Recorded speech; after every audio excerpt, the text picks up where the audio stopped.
Hello everyone, this is Kajal Gupta and welcome back to my YouTube channel Education K. In this video, we will study Chapter 7 of Class 11th Biology, Structural Organization in Animal. तो इस video में हम frog के बारे में detail study करेंगे।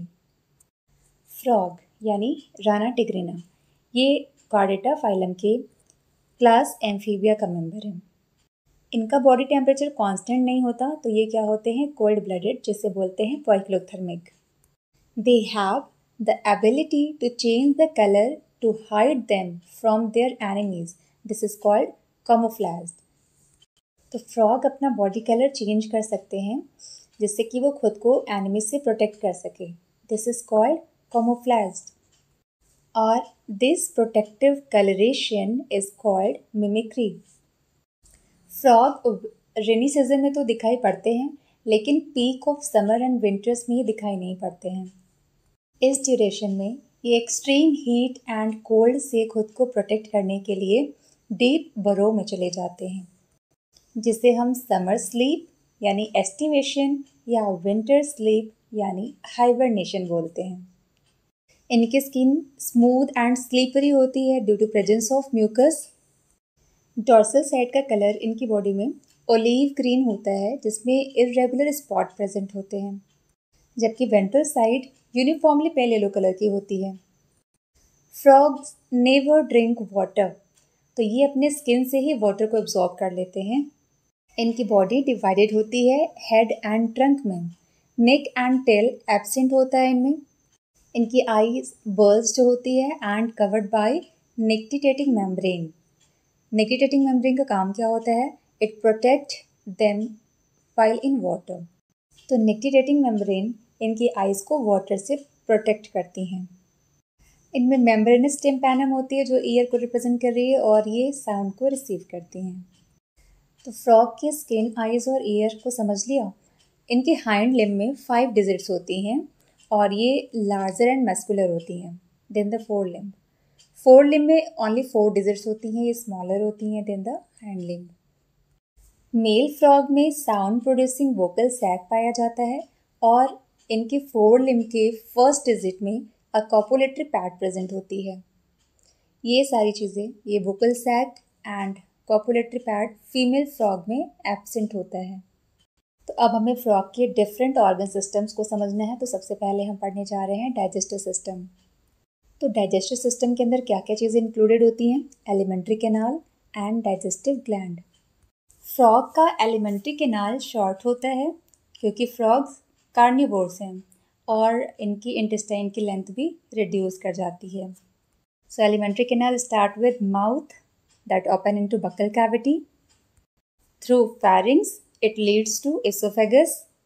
Oesophagus एक short tube है जो कि स्टमक में ओपन होता है। Then it continues as intestine, rectum and finally open outside by cloaca।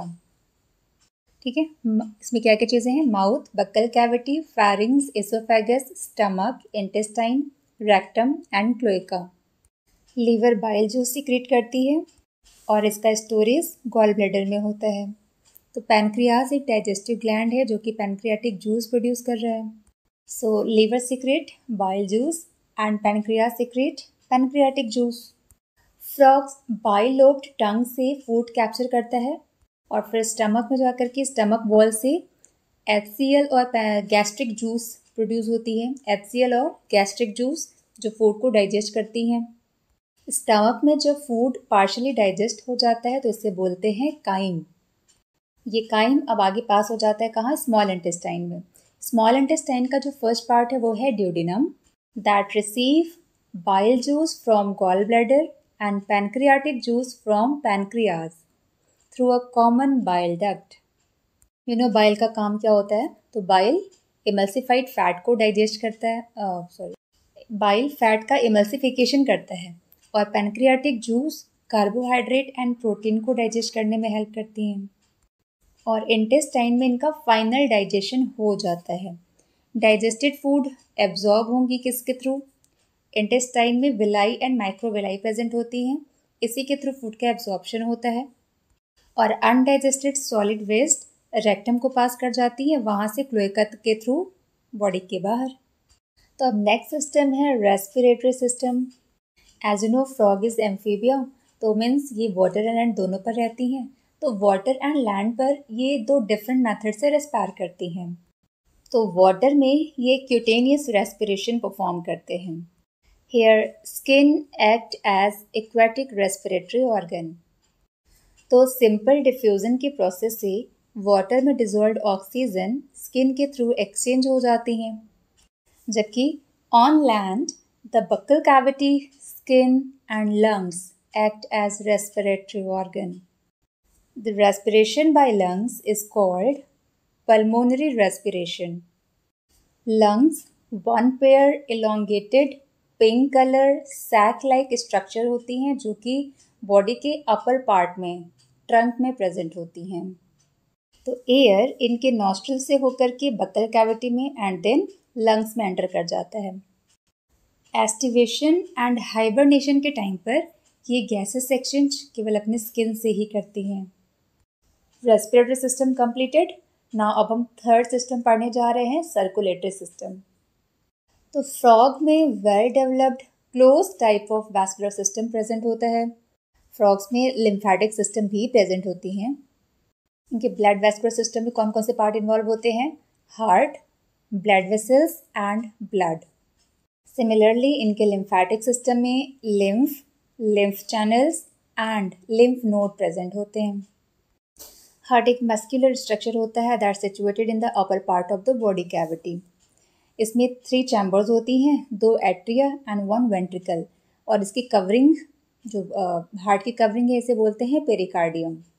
इनके राइट एट्रियम से एक triangular structure sinus venosus join होता है जो कि वेना कावा के थ्रू ब्लड रिसीव करता है। हार्ट के वेंट्रल साइड पर वेंट्रिकल एक sac like structure conus arteriosus में ओपन होता है। ठीक है, राइट एट्रियम पे क्या जुड़ा हुआ है? साइनस वेनोसस, एंड वेंट्रिकल किस में ओपन हो रहा है? कोनस आर्टरियोसिस या ट्रंकस आर्टरियोसिस, ये वेंट्रल साइड पर प्रेजेंट है। आर्टरियल सिस्टम यानी कि आर्टरीज, ये ब्लड को हार्ट से पूरी बॉडी में ले जाने का काम करती हैं। तो डिफरेंट बॉडी पार्ट से ब्लड को हार्ट में लाने का काम कौन करती हैं? वेन्स, और डिफरेंट वेन्स मिल करके बनाती हैं वेनस सिस्टम। तो इनके लीवर एंड इंटेस्टाइन में एक स्पेशल वेनस कनेक्शन पाया जाता है जिसे बोलते हैं हिपैटिक पोर्टल सिस्टम, और इनकी kidney and lower parts of body के बीच में भी एक स्पेशल वेनस कनेक्शन होता है जिसे बोलते हैं रीनल पोर्टल सिस्टम। समझते हैं पोर्टल सिस्टम क्या है। पोर्टल सिस्टम एक ऐसा सिस्टम है जिसमें वेन्स कैपिलरी से स्टार्ट होती हैं और कैपिलरी पर ही एंड होती हैं। जनरली वेन्स ऑर्गन से ब्लड को लेकर के हार्ट में ले जाती हैं, बट पोर्टल सिस्टम में जो ब्लड है वो डिफरेंट ऑर्गन से होकर के किसी एक दूसरे ऑर्गन में ट्रांसफ़र होती हैं और देन हार्ट को जाती हैं। जैसे कि आप फिगर में देख पा रहे हो, हिपैटिक पोर्टल सिस्टम को दिखाया है। तो hepatic portal system carries blood from the alimentary canal and its associated gland to the liver. तो आप देख पा रहे हो कि डिफरेंट ग्लैंड से होकर के एलिमेंट्री कैनाल से होकर के ब्लड कहाँ गया? लीवर में जाता है। तो ये है hepatic portal system. Heart and blood vessels हो गए। तो अब देखते हैं ब्लड। तो blood is composed of plasma and blood cells. ब्लड सेल्स में क्या क्या चीज़ें आती हैं? RBC, erythrocytes, WBC, leucocytes and platelets यानी थ्रोम्बोसाइट। ह्यूमन आरबीसी में न्यूक्लियस नहीं होता, लेकिन फ्रॉग की आरबीसी न्यूक्लिएटेड होती है and it contains red pigment haemoglobin. Lymph और आरबीसीज में क्या डिफरेंस होते हैं? तो लिम्फ में आरबीसी बिल्कुल नहीं होती है और लिम्फ में प्रोटीन भी बहुत कम पाया जाता है ब्लड के कंपैरिजन में। So the main difference between lymph and blood is lymph contains lymph lac, RBC and protein. Blood का काम क्या होता है?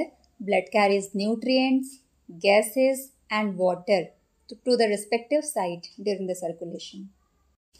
तो circulatory system complete और अब पढ़ेंगे excretory system. So the elimination of nitrogenous waste is carried out by a well-developed excretory system.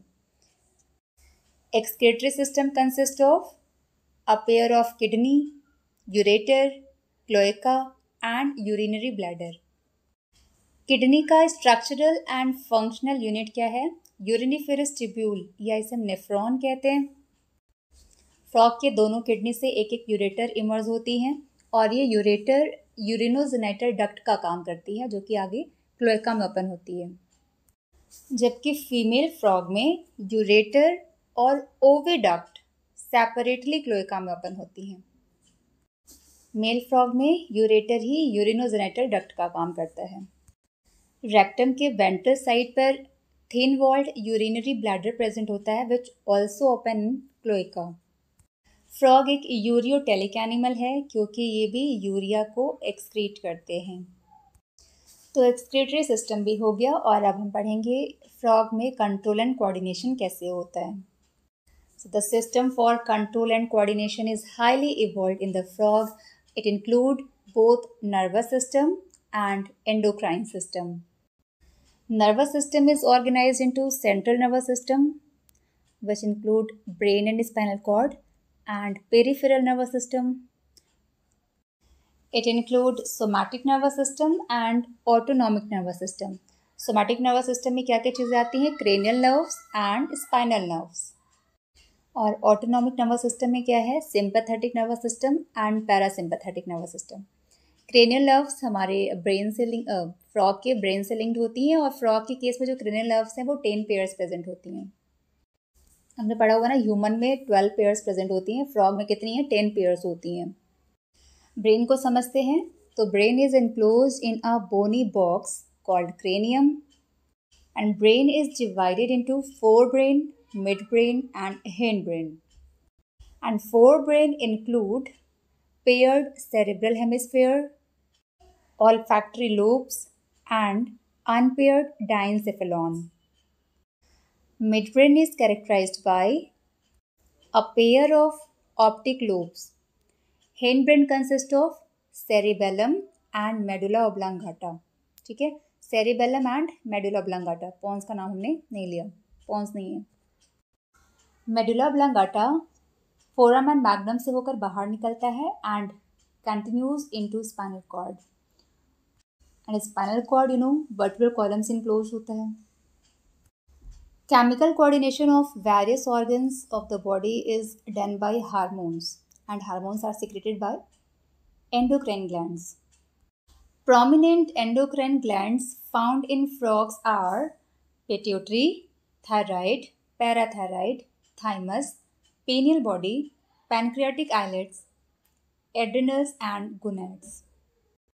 Frogs has different types of sense organs जैसे कि organs of touch, sensory papilla, taste के लिए taste bud, smell के लिए nasal epithelium, vision के लिए eyes and hearing के लिए टिम्पैनम विद इंटरनल ईयर। इनमें से eyes and internal ears well organised structure होती हैं। फ्रॉग्स में एक्सटर्नल ईयर एब्सेंट होता है और बाहर से सिर्फ टिम्पैनम ही दिखाई पड़ता है। ईयर का प्राइमरी फंक्शन है बैलेंसिंग एंड सेकेंडरी फंक्शन है हियरिंग। तो ears is an organ of hearing as well as balancing. तो इसी के साथ कंट्रोल एंड कोऑर्डिनेशन का पार्ट भी खत्म और अब हम पढ़ेंगे रिप्रोडक्टिव सिस्टम ऑफ फ्रॉग। तो पहले पढ़ेंगे male reproductive system of frog. Mail reproductive organs consist of a pair of yellowish ovoid testis और ये टेस्टिस किडनी से मेसोर्चियम के थ्रू अटैच होता है। मेसोर्चियम डबल फोल्ड ऑफ पेरिटोनियम को बोलते हैं। टेस्टिस से 10 से 12 वासाइफरेंसिया अराइज करती हैं। वासाइफरेंसिया किडनी में बिडर्स कैनाल्स में ओपन होती है और यूरिनोजेनिटल डक्ट के थ्रू ये क्लोएका में ओपन होती है। क्लोएका क्या है? तो cloaca is a small median chamber that is used to pass faecal matter, urine and sperms to the exterior. तो मेल रिप्रोडक्टिव ऑर्गन्स में क्या क्या पढ़ा? Testis, vasa efferentia, Bidder's canal, urinogenital duct, cloaca. Now the next is female reproductive organ. Female reproductive organs include a pair of ovaries. Ovaries kidney के पास present होती हैं, लेकिन इनका किडनी से कोई फंक्शनल कनेक्शन नहीं होता। इनकी ओवरीज से वन पेयर ओविडक्ट अराइज करती हैं, जो कि सेपरेटली क्लोएका में ओपन होती हैं। एक मैच्योर फीमेल एक टाइम पर 2500 टू 3000 ओवा का प्रोडक्शन करती है। कितनी? 2500 टू 3000 ओवा। इनमें फर्टिलाइजेशन एक्सटर्नल होता है, जो कि वाटर में होता है। डेवलपमेंट इनडायरेक्ट होता है, यानी कि लार्वल स्टेज फॉर्म करती है। लार्वा क्या है? Tadpole larva. और ये टैडपोल लार्वा मेटामॉर्फोसिस करके एडल्ट में कन्वर्ट हो जाती है। तो फ्रॉग का क्या इंपॉर्टेंस है देख लेते हैं। Frogs are beneficial for mankind because they eat insects and protect the crops. Frogs maintain ecological balance because they serve as an important link of food chain and food web in the ecosystem. And in some countries, the muscular leg of frogs are used as food by men. तो इसी के साथ हमारा ये chapter complete होता है। I hope आपको ये चैप्टर अच्छे से समझ आ गया होगा। आपको वीडियो कैसा लगा हमें कमेंट में ज़रूर बताएं। वीडियो को लाइक एंड चैनल को सब्सक्राइब भी कर लें। Thank you.